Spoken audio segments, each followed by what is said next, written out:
What is good, you guys? It's your boy Joey Sings, honey, and yes, it's been a minute. Y'all done read the title right, you guys, but we is getting back into the Odd Ones Out today, you guys, and we is getting into his thoughts on Bluey. Listen, I done seen Bluey before, specifically an episode called Granny's Baby, and I was in here tickled pink, okay, laughing my ass off for real. So I'm excited to see what the Odd Ones Out, aka James, thinks about the Bluey, honey. Let's get into it. But if you are on the back of thinking before we do, go to become one, smash that subscribe button, as well as hit that bell to get notified when I upload brand new videos like this. Here we go. No more hiding, no more lying. This is me. This is me. Yeah. Alright, you guys, I got the video pulled up, and here we go. Uncle James, can we play Space Explorer? Shut up for a second. I'm watching this unnaturally charming preschool show. This is so Why are you watching cute. a show for babies? Okay, kid. This show is extremely sophisticated and can be enjoyed by both children and adults. So why don't you Facts. shut your ignorant mouth and find someone who actually loves you to play your silly little space game? Calm down, Uncle James. Bingo, you can't say that to your sister. You have to say nice things. Treat others how you want to be treated, mate. Oh, I really needed to hear that today. This episode of The Odd Ones Out is called... Are you familiar with the Australian animated preschool show Bluey? Yes. If your TikTok algorithm is anything like mine, you'll have seen a bunch of clips of this blue cartoon dog all over your For You page, paired with Subway Surfer highlights. Wow, TikTok, clips of a foreign preschool show? I thought you were supposed to cater to my interests. Let's read some of the comments on these Bluey TikToks, shall we? No shame, I'm a senior in high school, but I watched Bluey religiously, and this episode had me all in my feels. I'd say I had a good childhood, but I binged Bluey because adult life is so stressful and I'm sad, and it reminds me of a simpler time. Bluey is for everyone. I'm literally 27, and it's such a comfort show. Bluey is absolutely destroying me as a teenager who wishes he had this childhood. In my teen years and watching full episodes of Bluey. Watching Bluey high is such a fun time, dude. What?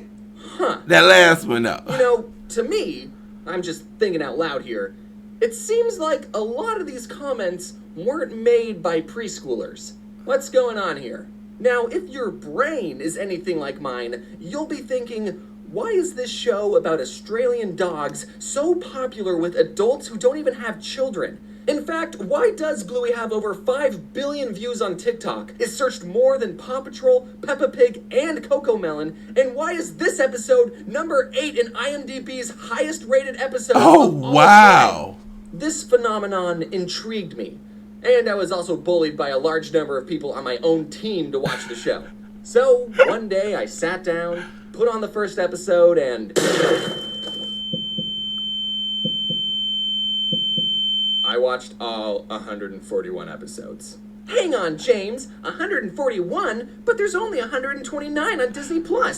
Don't worry, my fellow obsessive Bluey fan. We're going to talk about that later. Ooh. I work in cartoons, and I've been to furry conventions. So Bluey has always been on my radar of shows I'm aware of. And just from the clips that I saw, I adored the art style, especially the backgrounds. So much so It's that super my very cute. own background team has studied and taken inspiration from Bluey's backgrounds. Here you can see my backgrounds taking on a more Bluey aesthetic. I mean, just look at the colors, especially their greens. Oh my god! Doesn't just looking That at is these so backgrounds bring a smile cool. to your face? While I was watching the first season, I realized, oh, okay, I see why this show is so popular. Because it's genuinely a good show. We've already Facts. established that the show is great to look at, but the voice acting, the sound design, and the music are equally as amazing. So it's also great to listen to. While Listen, I love Bluey. I think my favorite episode was Granny's. Like I said in the intro, and oh my goodness, here comes the Granny's. Lovely day. What did you say? Lovely weather we're having today, Rita. I cannot think of the names right now, but Granny's, I think it was like season 1, episode 28. Check it out. Not Thank me all later. Other preschool shows will hire adults who can sound like toddlers. Bluey gets actual children to voice the actual What? child characters. Somehow, every Australian toddler in Bluey can be so expressive and emotional. It's impressive that the show got such a talented cast of child actors who don't sound That annoying to is listen to. insanely Or maybe cool. it's just their Aussie accents that I like. I don't know. The characters have so much personality, and the comedic timing is something I've never seen before in a preschool show. I can't think of a single time CoComelon has made me laugh this much, or even smile. The four main characters are Chili and Bandit, the parents, and Bluey and Bingo, the 6 and 4-year-old daughters. Yes, Bluey is a girl. You gotta catch up, dude. Come on, it's 2023. The show also does not hide the fact that it's Australian. It references multiple Australian locations and animals. They call flip-flops thongs, and they say things like, "Oh nor!"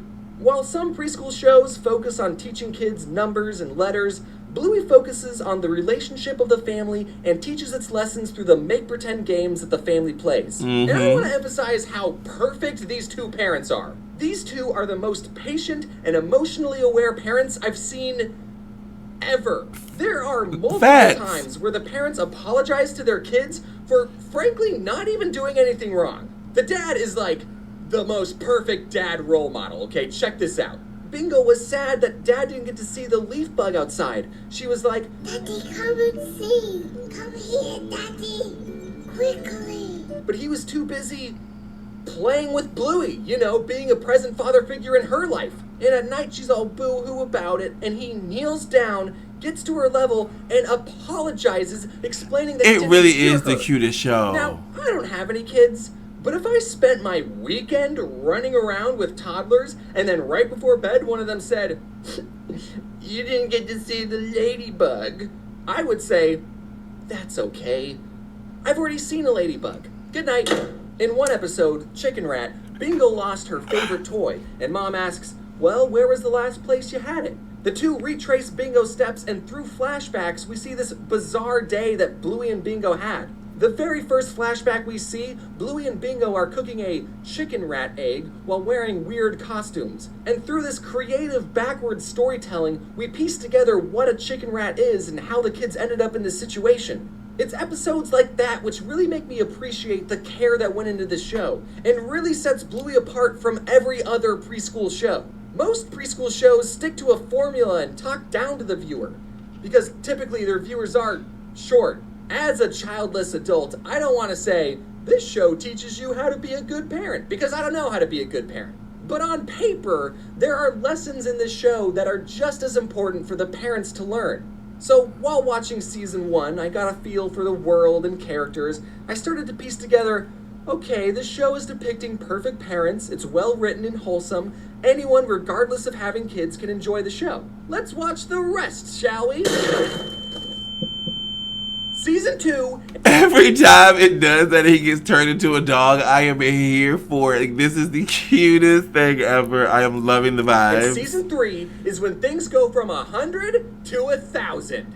This is when episodes cover deep and emotional topics. I haven't seen season 2 and 3, I don't think. Let's see, there's the struggles of keeping romance in your relationship alive when you have 2 toddlers to look after. Why taking time to play with your kids can have a ripple effect that lasts into adulthood. Feeling inadequate as a mom. What it's like having a dad in the army. Parents disagreeing on different parenting styles. Moms getting tipsy, implied. Dealing with infertility. Abandonment. Potentially a miscarriage. That one's still up in the air. And death.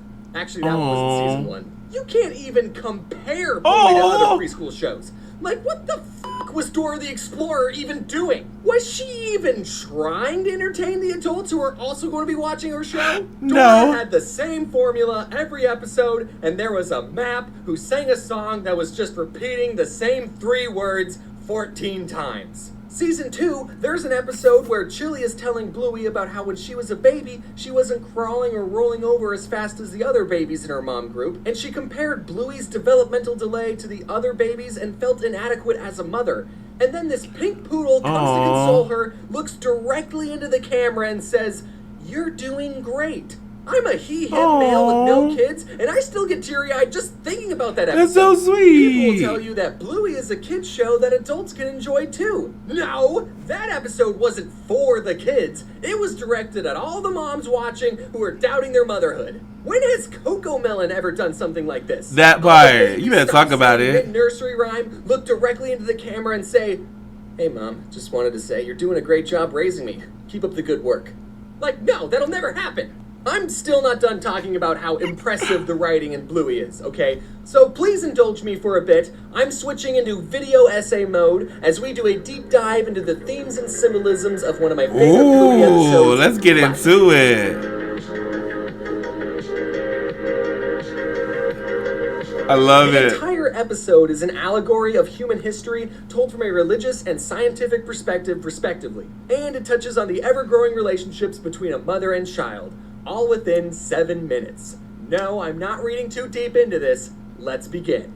Bandit and Chili set out to build a new swing for their porch, and we get this great meta self-aware joke from Bandit when he complains about the instructions saying, I'm not taking advice from a cartoon dog. Meanwhile, the girls play games with the leftover packing materials that are thrown into the yard by their parents. Bluey and Bingo are given bubble wrap, which they pretend is water, so they pretend they're fish. Then they're given cardboard, which they pretend is land, so they pretend they're frogs. Then they're given tails and become lizards, then T-Rexes, then birds, then furry little animals. Is this chart starting to look familiar? Then they're monkeys, and then bipedal cave dogs.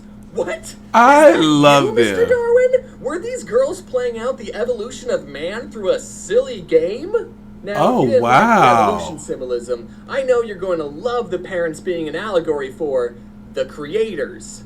You know, the big guy upstairs, the whatever you believe is going on. The parents supply the girls with their entire world. They give the girls the sea, the land, the volcanoes, and the trees. In these cave paintings the girls make that tell their history, they depict the parents as gods, higher up and in the clouds. Oh, They do look a little angry. wow. Perhaps they're still in the Old Testament. The parents being the creators is hinted at again by Chili when she looks at the girls lovingly saying, "Aw, we made them." The parents give the girls an Allen wrench, aka tools, and one industrial revolution later, the girls evolve from cave dogs to modern dogs, building futuristic towns and spaceships. Throughout the episode, as the girls go through different stages of evolution, they also go through different stages of their lives as a mother and child. As fish, Bluey says that she's the mommy fish and Bingo is the baby. Then as frogs, Bingo pretends to be a toddler and Bluey teaches her how to catch flies. Then as T-Rexes, Bingo becomes a big girl. Then as cave dogs, she's a teenager. And finally, in the last stage, she's all grown up, ready to traverse the universe on her own. She thanks Bluey for looking after her and leaves on her spaceship. Bluey, now much older as shown by her having to use a cane, crosses the styrofoam threshold which represents her death and she gets to live with her creators. All while this orchestral masterpiece is playing and suddenly you realize you're crying? When did that start? That is so then Bandit beautiful. ties the allegory all together at the very end saying, "Ah, this is heaven." Are you joshing me right now? So This cute. preschool show was able to tell a clever allegorical story with tasteful religious undertones in how many minutes? Did you just make me feel emotions over a cartoon dog? Yes. This isn't the only episode you can make an in-depth video essay on. There are plenty of other episodes that hit just as hard as this one. While I was doing research for this video, it got me thinking about another foreign animated kids show with 8-minute long episodes that focus on a family of 2 toddlers. Except, unlike Bluey, this show is Not universally eject. hated. Caillou, it's Caillou. I had this idea in my head that people only hated Caillou because he was a more accurate portrayal of a toddler.